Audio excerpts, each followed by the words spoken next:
Christmas is just so much better with this peppermint hot chocolate. Let me show you how to make this. First, you're going to mix pure dark cocoa powder and cornstarch with a bit of cold milk to form a paste. This will prevent lumps. Next, you will heat your vegan milk of choice, and when warm, add chocolate paste and stir until dissolved. Then add coconut sugar, a couple drops of peppermint oil or extract, a bit of chopped dark chocolate, and then stir until all the lumps are gone. If you see that you still have some lumps, don't worry, just strain it.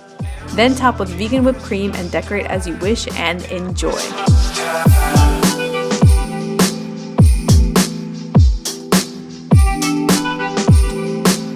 Well, if you're a fan of hot chocolate, you definitely need to try this and let me know what you guys think.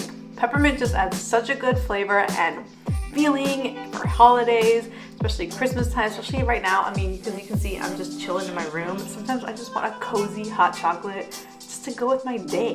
If you want to see some of my other recipe videos, you can check them out here at the link above. And maybe if you want to indulge in some traveling as well, you can find that on my channel as well. So try this. It's vegan. It's amazing. So have a happy holidays, guys. Bye.